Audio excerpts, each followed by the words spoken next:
Dua. Assalamualaikum warahmatullahi wabarakatuh. Halo guys, perkenalkan saya Fatima Putra. Teman saya Nazwa Nabila. Kami dari Fakultas Hukum Universitas Muhammadiyah Kalimantan Timur. Pasti kalian tahu kan itu. Di sini kami akan menjelaskan mengenai akhir perjalanan kasus Peggy Sambo, sang mantan penjabat. Waduh. Ini keras banget ya pembahasan. Oke. Perjalanan kasus Peggy Sambo, pembunuhan berencana Yunus, dalam sejak dia menjadi polisi, berhenti karena dia membunuh. Kayak apa sih aku? Ya aku aja deh apa namanya? Jangan masuk lagi. Nggak usah dikat ya. Dari meja. Nah, nggak lagi. Fokus lagi. Jadi mereka nggak usah opening. Ya. Di sini kami akan membacakan podcast akhir perjalanan kasus Peggy Sambo, sang mantan yang lolos dari hukuman mati. Perjalanan kasus pembunuhan berencana Nofriansyah Yosua Huta Barat atau yang disebut dengan Brigda J yang menjerat Peggy Sambo penuh dengan lika-liku dalam sekejap karir Sambo di kepolisian terhenti. Jabatannya sebagai Kepala Divisi Profesi dan Pengamanan Kadif Propram Polri dicopot diganti predikat otak pembunuhan berencana Brigadir Yosua. Wah, serem sekali ya, Ina. Atas perbuatannya, Sambo divonis hukuman mati, namun belakangan ia mendapatkan keringanan hukuman dari Mahkamah Agung.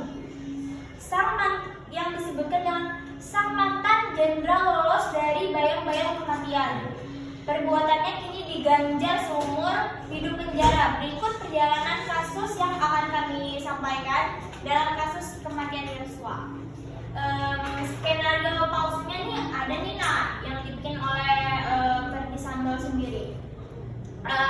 Kabar kematian dari Yosua pertama kali itu terungkap ke publik tuh pada Senin 11 Juli 2022. Tiga hari sebelumnya atau hari Jumat 8 Juli 2022, Yosua meregang nyawa di rumah dinas atasannya Peggy Sambo di Kompleks Polri Duren 3 Jakarta Selatan. Dan dengan itu dengan narasi-narasi orang-orang yang beredar, Yosua tewas karena terlibat baku tembak dengan sesama ajudan Sambo Richard Eliezer. Dan katanya peristiwa itu bermula dari pelecehan yang dilakukan oleh Yosua ke istri Sambo. Istri Sambo ini memang ya refleks sekali. Namun demikian banyak sekali gitu loh kejanggalan dari cerita tersebut. Spekulasi politiknya pun berkembang mengarah ke sosok Sambo dan Putri Chandrawinata. Katanya tuh kasusnya tuh karena perselingkuhan ya guys. Benar sekali. Dan bukan itu juga loh Ina, dia tuh sampai dinonaktifkan baru dicopot jabatannya. Gara-gara itu Sambo dinonaktifkan dari posisi yang mungkin juga tuh dibilang tinggi lah, Kadif Propam Polri. Iya, jenderal, Ya, benar sekali. tinggi kan. Dia tuh dinonaktifkan tuh 18 Juli 2022. Selang 2 hari, minggu tepatnya 4 Agustus 2022, dia tuh resmi tanpa ada kata-kata lain lagi, sangat resmi, dia tuh dicopot dari jabatannya. Bersama dengan, jadi tuh dia tuh punya 9 anggota lainnya juga kan Dina. Dia tuh dicopot sama 9 anggota lainnya. Kepolisian lainnya sebagai dimutasi sebagai perwira tinggi Pati pelayanan markas Yema Polri seluruhnya diduga melanggar kode etik karena tidak profesional dalam menangani kasus kematian Brigadir J. Dan kamu tahu nggak sih nak, tersangka pembunuhannya tuh siapa aja? Orang-orangnya ya. Iya, itu tuh ada masuk tuh Yosua ke pengusutan kasus kematian. Jadi tuh dia tuh membunuh tuh yang menjadi korban tuh Yosua pun berjalan tepat 9 Agustus 2022. Sambo ditetapkan sebagai tersangka dugaan pembunuhan berencana Yosua. Jadi tuh Sambo tuh juga termasuk dalam otak pembunuhan Yosua sama komplotan 9 anggota lainnya.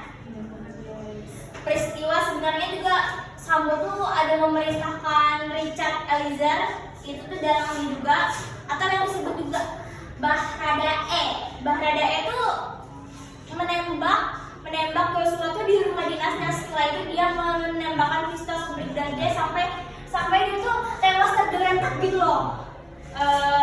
Menurutmu Ina, Sambo menurutmu Ini kamu boleh tekan aja nanti pakai hanya. gitu loh. Tak hanya Sambo juga melepaskan tembakan ke dinding rumahnya untuk membuat narasi tembak-tembak antara Yosua, untuk membuat seolah-olah tidak terjadi apa-apa gitu guys. Jadi dia tuh mau menghilangkan barang bukti banget ya. Iya bener banget. Sebelumnya Sambo sama Richard itu sudah lebih dulu menjadi tersangka. Karena dia tuh berkomplotan Nina.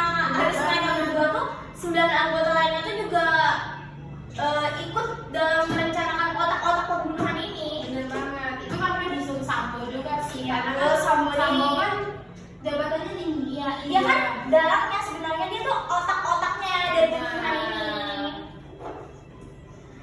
Ya, benar. Dan sebelum Sambo tuh juga Richard Eliezer itu sudah lebih dahulu menjadi tersangka ya. Terus katanya tuh kata netizen ya guys, katanya Sambo itu tidak dibunuh mati. Iya, Sambo tuh tidak dihukum mati, tapi dia tuh dihukum seumur hidup. Nah, dari masyarakat sendiri tuh mereka tuh sangat protes banget loh. Iya. Karena dia tuh tidak dihukum mati, sedangkan Benar. kasusnya dia tuh berat sekali, nah Iya, sampai benar. menjerat banyak-banyak. Iya. Ya, banyak-banyak tokoh-tokoh politik juga tuh terjerat sama dia. Bener banget. Nah, Jadi para masyarakat tuh kayak nggak terima gitu. benar sekali. Dan nggak hanya itu juga loh, nah, menjadi otak pembunuhan Sambo juga ditetapkan sebagai tersangka. Itu tuh ada namanya obstruction of justice atau perintangan penyidikan kasus kematian Yosua. Nah, Dalam perkara ini Sambo tak sendiri. Ada anak polisi. Nah, ternyata ada anak polisi lainnya juga yang terjerat dalam obstruction of justice, yakni Brigjen Hendra. Brigjen Hendra tuh yang ganteng itu lah Ina. Ganteng-ganteng tapi menjadi otak pembunuhan. Dan ada juga satu lagi Kombes Agus Nurpatria, AKBP Arif Rachman Arifin, Kompol Bayu Wibowo, dan Kompol Cuk Putranto dan AKP Irfan Wijianto. Dan mereka tuh juga dipecat loh Ina atas kasus yang menjeratnya. ya jelas dong dipecat. Ini namanya kasus pembunuhan. Ya sebenarnya tuh dia tuh nggak melakukan pembunuhan secara spesifikasi tuh secara langsung tuh dia tuh nggak melakukan pembunuhan, tapi tuh dia tuh terjerat tuh karena dia tuh juga menyusun otak-otaknya gitu loh untuk menghilangkan bukti-bukti, memperlambat sidang-sidang Ferdi Sambo gitu loh. Dan Sambo tuh juga sempat mengajukan banding kok atas pemecatan dirinya itu. Kenapa ya mengajukan banding? Padahal kan sudah kasus berat banget ya. Iya. Namun tuh banding tuh ditolak sama Mahkamah Agung. Kenapa ditolak? Ya karena menurut Mahkamah Agung tuh nggak make sense sama sekali gitu loh kasusnya. Tapi dia tuh banding, tapi dia tuh bandingnya tuh bukan kan rencananya kan dihukum mati kan. Iya benar. Nah jadi tuh dia tuh dihukum tuh cuma seumur hidup penjara aja. Tapi para masyarakat nggak terima. Bener sih. Ya gimana ya Ina ya, namanya duit sudah berkuasa, kita mau apa? Iya benar. Dan mereka tuh juga didakwa itu sebagai pembunuhan berencana. Jadi Ferdi Sambo sama sekelompokan orang-orangnya itu sudah terdakwa sebagai pembunuhan berencana. Kasus itu juga menjerat bergulir ke meja hijau oleh jaksa penuntut umum JPU. Sambo melakukan pembunuhan berencana terhadap Yosua. JPU pada Kejaksaan Negeri Jakarta Selatan menyebutkan bahwa pembunuhan terhadap Yosua dilakukan Sambo bersama-sama dengan Putri Chandrawinata. Nah, jadi tuh istrinya tuh juga ikut terlibat sama Richard Rizal itu loh, sama Rika Rizal dan Fatma Arus itu loh. Mereka tuh sudah menyuruh, melakukan, dan mereka tuh gak mengaku sama apa yang mereka lakukan itu. Jadinya tuh itu tuh kasusnya banget. Tapi sampai sekarang tuh masih. Iya masih, tapi untungnya lagi. Kali ini jelaskan lah yang berkontribusi yang nyambung. Hamnya. Hamnya. Udah tinggal berapa menit lagi kok? Oh iya. Cari nak kamu yang Carilah. 4 menit lagi lah. Ya, lebih sih karena tadi yang kamu sama jawab. Makanya ingat nih jadi pas mulai lagi. Ya. Nah, dan kamu ingat ya? Susahnya tuh nyocokin ini, cok. VN ke video. Main menit. Nggak ada voice over lagi. Nanti dia voice overnya nanti dia kerja. Gak usah dipuas pun. Ya, teman juga kan. Ini loh. Santai aja. Suara kita tuh kayaknya menggerak. Bener-bener cok, soalnya video aku tadi bener-bener. Iya, menggerak. Coba ayo cepet. Ya, sebentar dia lagi ya. Satu lagi. Pakai hati. Kamu tadi juga. Enggak lagi deh. Ya kamu juga cantik. Kamu nggak? Ya udah kamu pakai. Kita bikin video apa nantinya biar penting aja lah. Apa nih? Oh pergi. Ini saya Tutup loh. Ayo. Nah, isu tutorial. Ya, lanjut lagi kita cepat. Oke. Bella, tentang HAM-nya nih, kasus HAM-nya nih ya, Bella. Ferdi Sambo juga menimbulkan perdebatan terkait hak asasi manusia, terutama terkait dengan hak hidup, menyiksa, dan keadilan hukum. Ada beberapa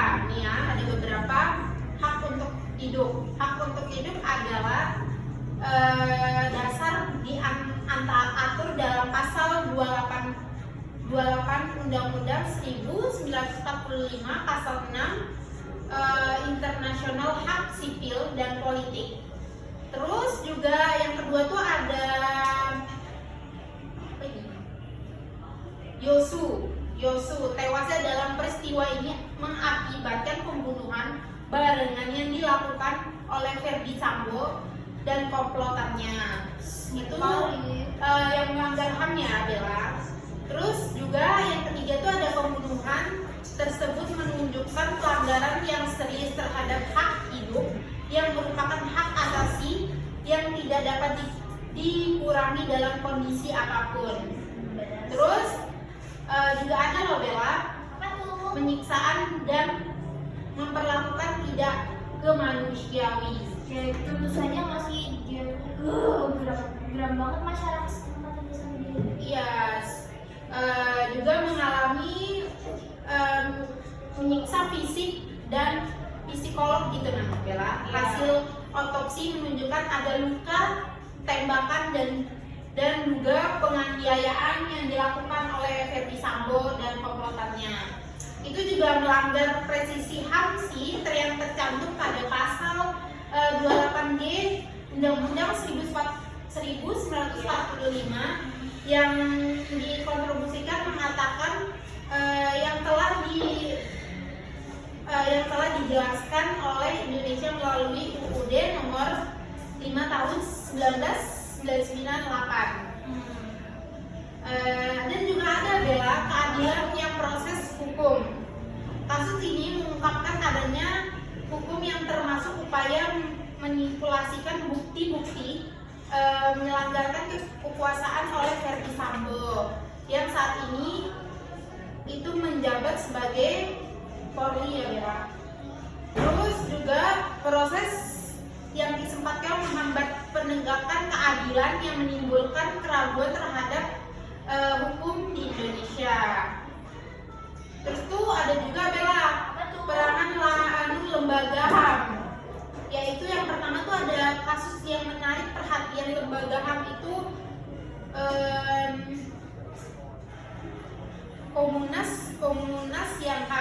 Komnas HAM melakukan penyelidikan terhadap kasus ini, memastikan tidak ada pelanggaran hak asasi manusia, hak korban. Jadi gitu Bella. Ini mau langsung gimana Bella? Kayaknya kita udah menjelaskan secara terperinci Secara detailnya ya guys, dari yang awal sampai akhir kasus Verdi Sambo. Terus kita bakal close ya podcast kita, close. Kesimpulannya Bella, kesimpulan dari kasus Verdi Sambo ini ya. Kesimpulannya tuh kayak Verdi Sambo ini contoh nyata banget. Yang contoh nyatanya tuh seperti kayak dia tuh nyatanya tuh melanggar banget hak, terutama hak hidup dan hak hidup. Cuma nanti kan karena kesimpulannya tuh Verdi Sambo tuh contoh nyata banget, terutama hak hidup. Sama-sama nanti kan karena kesimpulannya tuh kasus Verdi Sambo adalah contoh nyata pelanggaran HAM, terutama hak cipta dan perlakuan tidak manusiawi terhadap Brigadir J. Selain itu, rekayasa hukum menunjukkan ancaman-ancaman terhadap keadilan yang berkeadilan dan transparansi hukum. Peristiwa ini tuh menegaskan pentingnya perbaikan sistem hukum di Indonesia dan pengawasan untuk menjamin perlindungan HAM. jelas banget. Nah, Untuk teman-teman yang di luar sana, buat ya berhati-hati lah ya dengan orang-orang yang kayak nggak kenal gitu ya. orang-orang sekitar lah, pokoknya yang dekat tuh belum tentu baik. Iya benar banget. Bisa jadi juga orang jauh tuh malah baik banget kan. Ya udah kita close dan